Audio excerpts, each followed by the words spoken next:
ಸ ಪದ ಸ ಪದ ಸ ಪದ ಸ ಪದ ಸ ಗಸದ ಗಸದ ಗಸದ ಗಸದ ಗಸದ ರಿ ಗ ಮ ರಿ ಗ ಮ ರಿ ಗ ಮ ರಿ ಗ ಮ ರಿ ಗ ಮ ಪದ ಮ ಪ ಗ ಮ ರಿ ಗ ರಿ ಸ यीशु की वाणी जीवन ज्योति, यीशु की वाणी आत्मा शक्ति, यीशु की वाणी जीवन ज्योति, यीशु की वाणी आत्मा शक्ति। जो इस वाणी पे है चलता अनंत जीवन मुक्ति पाता। जो इस वाणी पे है चलता अनंत जीवन मुक्ति पाता। यीशु की वाणी जीवन ज्योति, यीशु की वाणी आत्मा शक्ति, यीशु की वाणी जीवन ज्योति, यीशु की वाणी आत्मा शक्ति।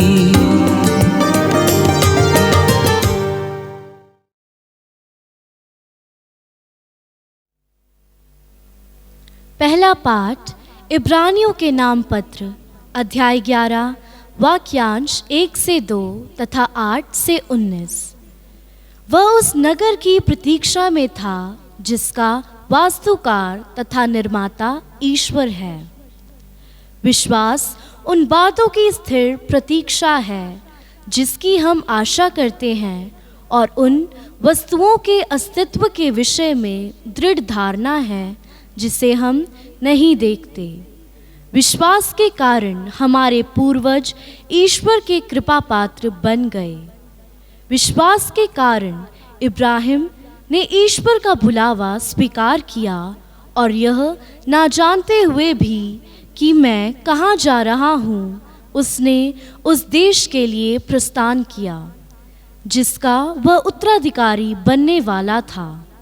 विश्वास के कारण वह परदेशी की तरह प्रतिज्ञात देश में बस गया और वहाँ इसहाक तथा याकूब के साथ, जो एक ही प्रतिज्ञा के उत्तराधिकारी थे, तंबुओं में रहने लगा। इब्राहिम ने ऐसा किया क्योंकि वह उस बसे हुए नगर की प्रतीक्षा में था जिसका वास्तुकार तथा निर्माता ईश्वर है। विश्वास के कारण ही सारा उम्र ढल जाने पर भी गर्भवती हो सकी, क्योंकि उसका विचार यह था कि जिसने प्रतिज्ञा की है वह सच्चा है और इसलिए एक मरणासन व्यक्ति से वह संतति उत्पन्न हुई जो आकाश के तारों की तरह असंख्य है और सागर तट के बालू के कणों की तरह अनगिनत। प्रतिज्ञा का फल पाए बिना ये सब विश्वास करते हुए मर गए। उन्होंने उसे दूर से देखा और उसका स्वागत किया। वे अपने को पृथ्वी पर परदेशी तथा प्रवासी मानते थे। जो इस तरह की बातें कहते हैं वह यह स्पष्ट कर देते हैं कि वे स्वदेश की खोज में लगे रहते हैं। वह उस देश की बात नहीं सोचते थे जहाँ से वह चले गए थे, क्योंकि वे वहाँ लौट सकते थे। वे तो एक उत्तम स्वदेश अर्थात स्वर्ग की खोज में लगे हुए थे। इसलिए ईश्वर उन लोगों का ईश्वर कहलाने से नहीं लजाता। उसने तो उनके लिए एक नगर का निर्माण किया है। जब ईश्वर इब्राहिम की परीक्षा ले रहा था तब विश्वास के कारण उसने इसहाक को अर्पित किया। वह अपने इकलौते पुत्र को बलि चढ़ाने तैयार हो गया था, यद्यपि उसे यह प्रतिज्ञा की गई थी कि इसहाक से तेरा वंश चलेगा। इब्राहिम का विचार यह था कि ईश्वर मृतकों को भी जिला सकता है, इसलिए उसने अपने पुत्र को फिर प्राप्त किया। यह भविष्य के लिए प्रतीक था। प्रभु की वाणी। ईश्वर को धन्यवाद।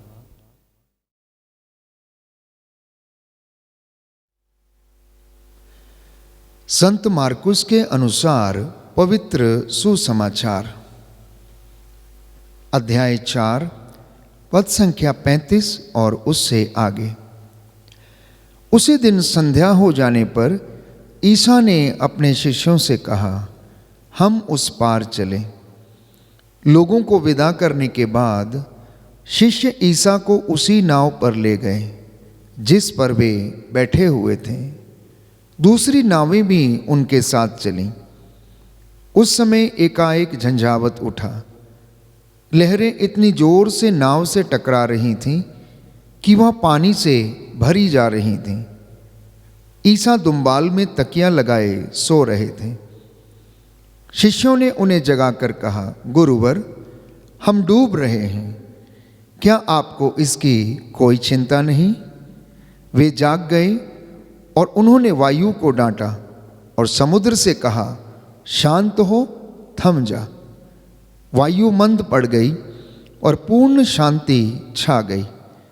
उन्होंने अपने शिष्यों से कहा, तुम लोग इस प्रकार क्यों डरते हो? क्या तुम्हें अब तक विश्वास नहीं है? उन पर भय छा गया और वे आपस में ये कहते रहे, आखिर यह कौन है? वायु और समुद्र भी इनकी आज्ञा मानते हैं। प्रभु का सुसमाचार है। क्रिस्त में प्यारे भाइयों और बहनों, हर व्यक्ति की जिंदगी में कभी न कभी झंझावत और तूफान आते हैं और हमने ये अनुभव किया है कि तूफान प्राकृत भी हैं और इंसानी जिंदगी में भी दुख के तूफान और झंझावत जैसी घटनाएं होती रहती हैं। आज के सुसमाचार में हमने सुना कि शिष्य जब समुद्र में नाव खे रहे थे तो अचानक समुद्र में तूफान उठा और लहरें इतनी जोर से उनकी नाव से टकराने लगीं कि वो घबरा गए, वो चिल्लाने लगे। हालांकि यीशु मसीह उनके साथ थे और वो दुम्बाल में तकिया लगाए हुए सो रहे थे। उन्होंने यीशु मसीह के चमत्कारों को देखा था। वो जानते थे कि यीशु के पास कौन सा सामर्थ है। उन्होंने ये भी अनुभव किया था कि वे रोगियों को चंगा करते हैं, मुर्दों को जिलाते हैं, लेकिन फिर भी चेले विश्वास में कमज़ोर थे। प्यारे भाइयों और बहनों, यीशु मसीह उन्हें विश्वास के विषय में बताना शुरू करते हैं। मैं समझता हूँ कि वे इस दृष्टांत के माध्यम से, इस घटना के माध्यम से उन्हें यह समझाना चाहते थे कि मैं इस संसार के अंत तक मैं सदा तुम्हारे साथ हूँ। और पवित्र वचन हमें बताता है कि जब यीशु हमारे साथ है तो कौन हमारा विरोध कर सकता है।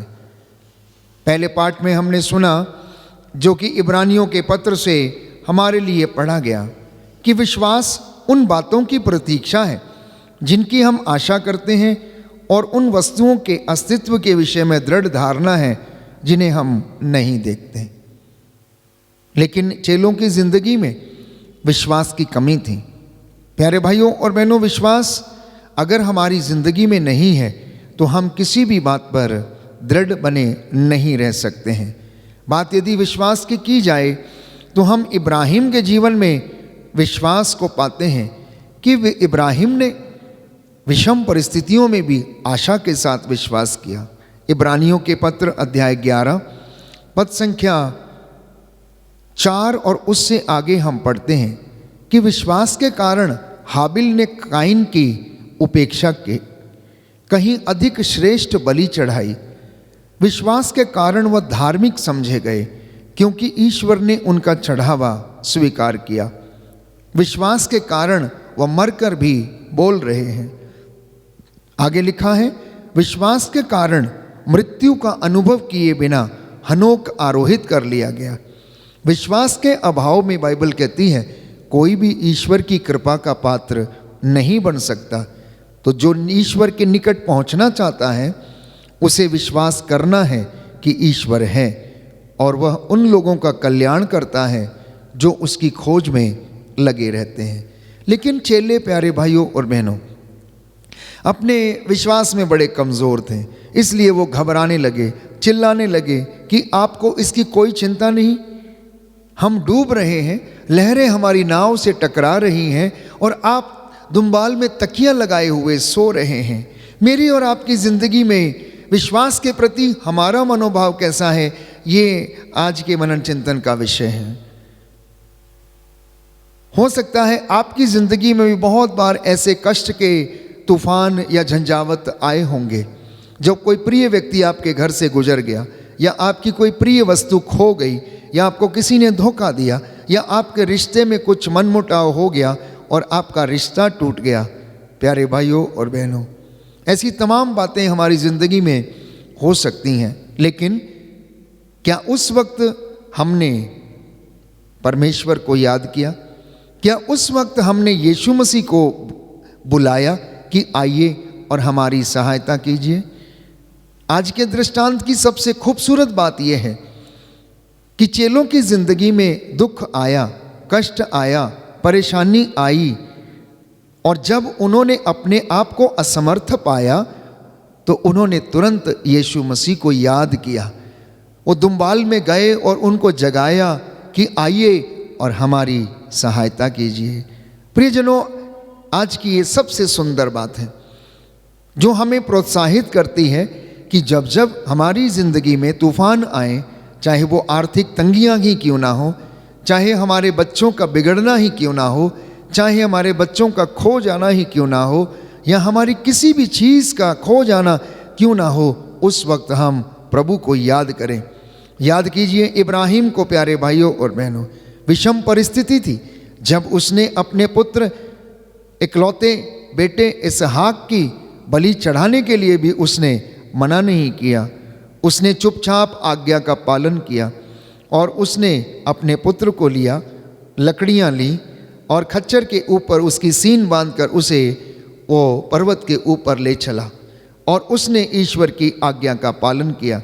परमेश्वर ने उसकी धार्मिकता और विश्वास का जवाब दिया और उससे प्रतिज्ञा की कि मैं तुझसे अत्यंत प्रसन्न हूँ, अगर तू इन तारों की संख्या को गिन सकता है तो गिन, तेरी वंश इन तारों की संख्या से भी अधिक होंगे, अनगिनत होंगे और तू उन्हें गिन भी नहीं पाएगा।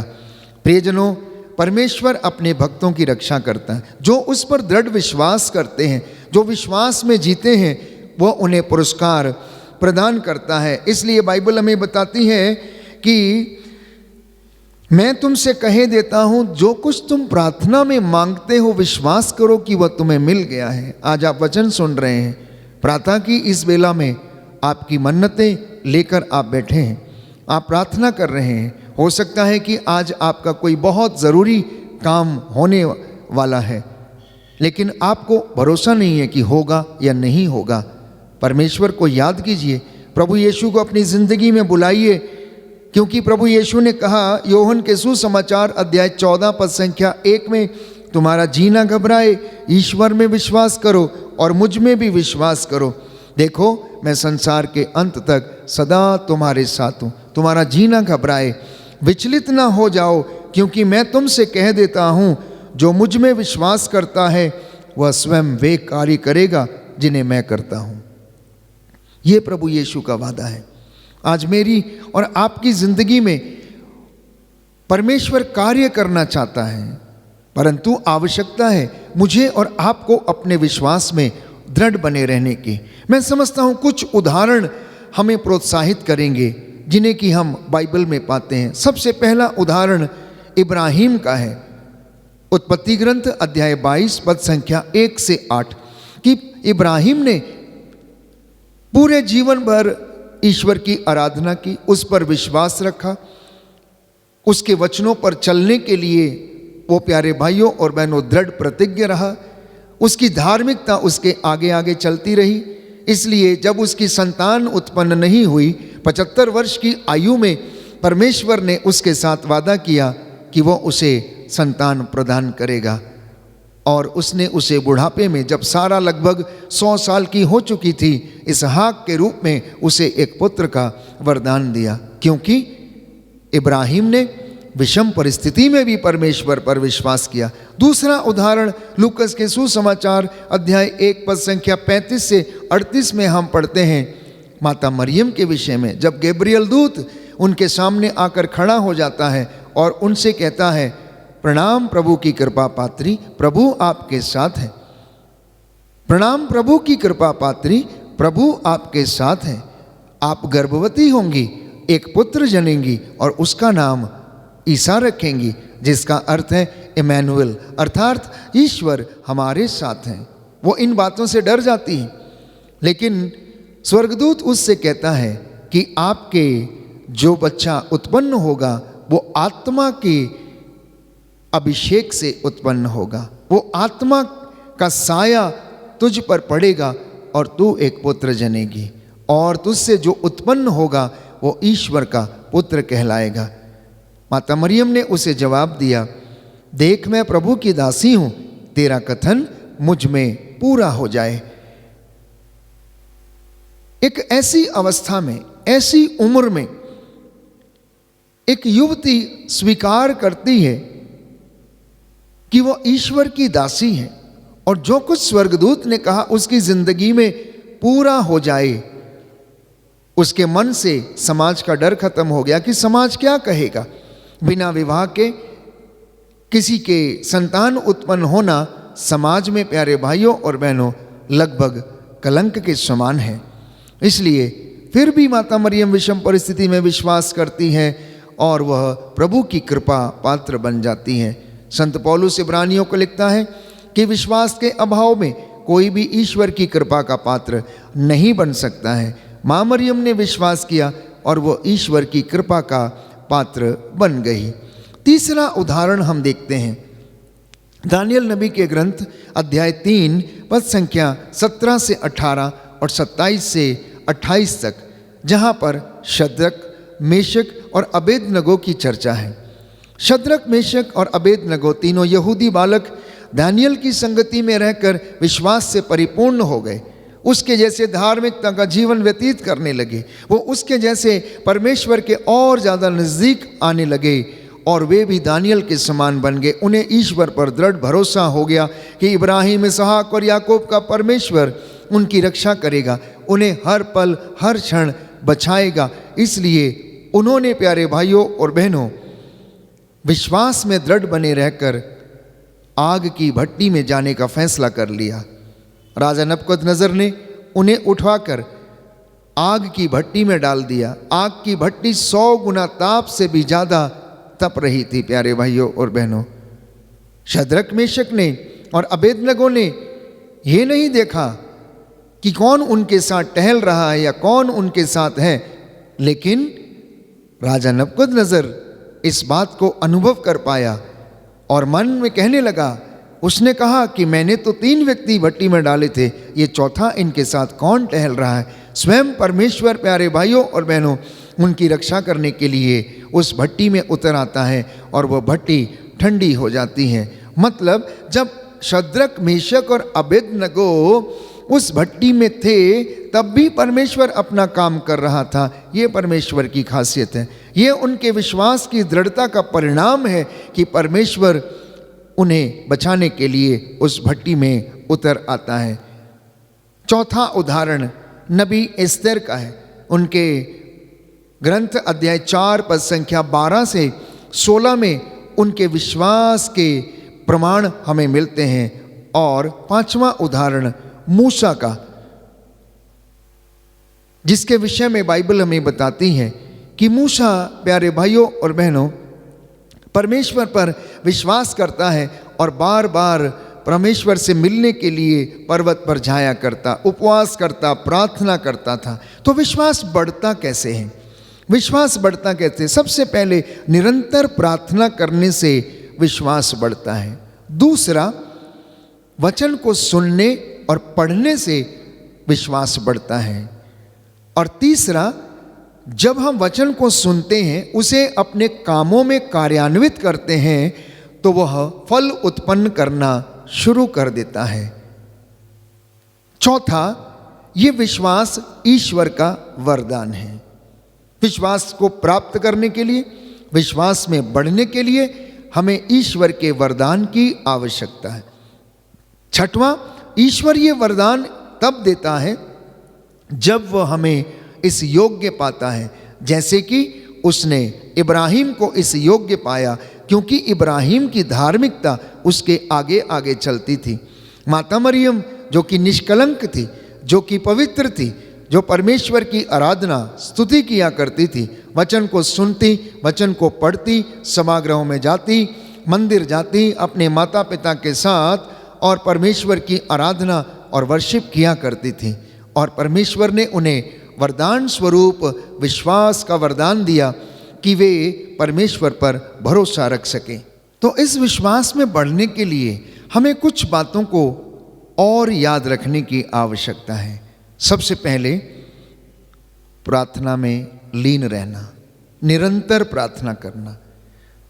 दुख हो या सुख हो, परिस्थितियां चाहे कितनी भी खराब हों, प्यारे भाइयों और बहनों, आप परमेश्वर पर भरोसा रखना और प्रार्थना करना। इसी के साथ साथ मसीही जीवन को अनुशासित रूप से जीने का प्रयास करना। अनुशासित रूप से जीने का प्रयास कहने का तात्पर्य ये है कि इस जीवन में त्याग की आवश्यकता है, इस जीवन में क्षमा करने की आवश्यकता है, मसीही व्यक्ति को प्रेम करने की, क्षमा करने की आवश्यकता है। मसीही व्यक्ति को अपने घर को आदर्श मसीही परिवार बनाने की आवश्यकता है। एक मसीही व्यक्ति को गवाही देने की ज़रूरत है। एक मसीही व्यक्ति को अपने कामों के द्वारा परमेश्वर के वचन की गवाही देने की आवश्यकता है। पर सवाल ये उठता है कि क्या सचमुच आप मसीह हैं? क्या सचमुच आप अपने आप को मसीह मानते हैं? मसीह लोग दो प्रकार के हैं। एक वो जो मसीह हैं लेकिन उन्हें विश्वास से कोई मतलब नहीं है, वो नाम के मसीह हैं लेकिन विश्वासी नहीं है, विश्वासी नहीं है। उन्होंने नाम धारण किया है लेकिन काम उनके कुछ दूसरे लोगों के जैसे हैं। इसलिए आज बहुत से लोग मसीह अपने आप को कह सकते हैं लेकिन बिलीवर नहीं है, विश्वासी नहीं है। आज सबसे बड़ी बात यह है कि हमें विश्वासी बनने की ज़रूरत है। तो अभी तक क्या आप विश्वासी बने हैं या नहीं? यदि नहीं बने हैं तो आज के वचनों के अपने जीवन में पालन करते हुए विश्वासी बनने का पूरा पूरा प्रयास करें। आप देखेंगे कि आपका जीवन बदल गया है। जैसे जैसे आप वचन को सुनते जाएंगे, पढ़ते जाएंगे, आप बदलते जाएंगे और आप में बदलाव आते जाएंगे और आप ईश्वर के नज़दीक आते जाएंगे। जब आपके घर में प्रार्थना होगी, जब आपके घर में वर्शिप होगी, जब आप आराधना में भाग लेंगे, जब आप संस्कारों को योग्य रीति से भाग लेंगे, जब आप परमेश्वर के साथ जुड़े रहेंगे, जब आप ईमानदारी से चलेंगे, जब आप अपने काम में दफ्तर में बेईमानी नहीं करेंगे, जब आप अपने पति पत्नी के रिश्ते को पवित्र रखेंगे, जब आप अपने माँ बाप का आदर करेंगे, जब आप अपने बच्चों को अच्छी शिक्षा, अच्छे संस्कार देंगे, प्रियजनों, आप देखेंगे कि आपका जीवन बदल गया है और आप ईश्वर के आशीर्वाद में बढ़ रहे हैं। 100 गुना फल आ रहे हैं आपके घर में, आपके परिवार में। लोग आपको प्यारे भाइयों और बहनों सैल्यूट करेंगे और आपसे कहेंगे कि आप बदले हुए हैं। आपके चेहरे पर परमेश्वर का नूर चमकता है, आप परमेश्वर के बहुत नज़दीक हैं। हम जानते हैं कि पवित्र आत्मा आपकी ज़िंदगी में काम करता है। ठीक वैसे जैसे राजा नबूकदनेस्सर ने कहा कि दानियल, मैं अब समझ गया हूँ कि जिस ईश्वर की तुम आराधना करते हो, शद्रक, मेशक, अबेदनगो को भी, वो लोग भी समझ गए कि जिस ईश्वर की वो आराधना करते हैं वो ईश्वर उन्हें आग की भट्टी से भी बचा सकता है। जी हाँ प्यारे भाइयों और बहनों, आज के ये वचन आपकी हौसला अफजाई करें। मैं प्रार्थना करूंगा और ये वचन आपको प्रोत्साहित करते रहें। इसलिए याद रखें कि इब्राहिम ने निराशाजनक परिस्थिति में भी विश्वास किया।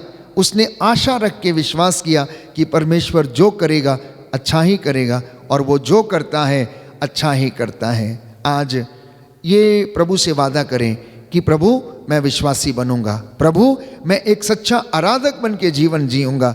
हे प्रभु, मैं इब्राहिम के जैसे निराशाजनक परिस्थिति में भी मैं विश्वास करूंगा। आमीन।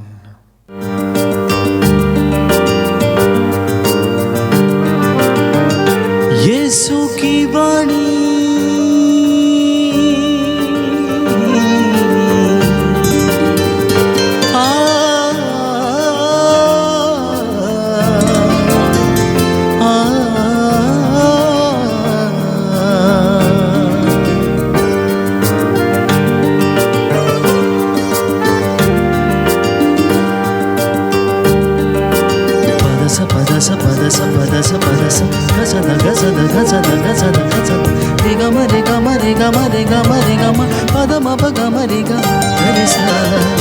यीशु की वाणी जीवन ज्योति, यीशु की वाणी आत्मा शक्ति, यीशु की वाणी जीवन ज्योति, यीशु की वाणी आत्मा शक्ति।